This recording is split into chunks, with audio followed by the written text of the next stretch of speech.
Let's just say, I'm just going to use easy math, but let's just say the flipper would want to buy the house for 400,000. So let's say you find a house that is worth $500,000 fixed up, right? So now that's the first number you normally try to find is what is it worth fixed up? ARV, after repair After repair. value. And then you kind of do backwards math from that. So you decide your best guesstimate on, hey, what's the remodel going to cost? Okay, cool, back that out. What are holding costs going to cost? Which, we could talk a little bit more about that, but those are costs that it costs to own the property while the flipper owns it. And what are closing costs going to cost? You have to buy the property and sell it. You're going to have two sets of closing costs there.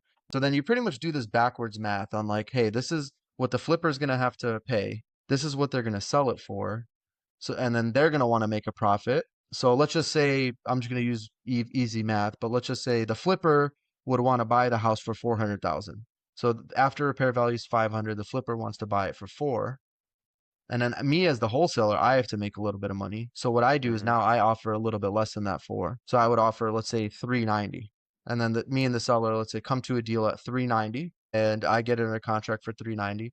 And then I find that flipper for 4. I assign it to him for 4. I make that $10,000 difference. But you do need to know closing costs because the flipper is going to have to pay that. So you want to know that to put it into your calculation. You as a wholesaler, are you coming up with that ARV, the after repair value? You have to, yeah.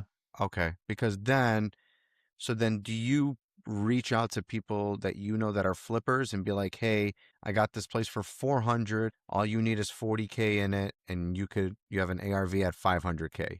And then the flipper comes in and then they kind of confirm it based on their experience and stuff and be like, all right, cool. And then they end up taking over as the buyer from you. And the title company now sells it to that flipper, and the title company pays me the difference of what I contracted it for to what I sold it to him for.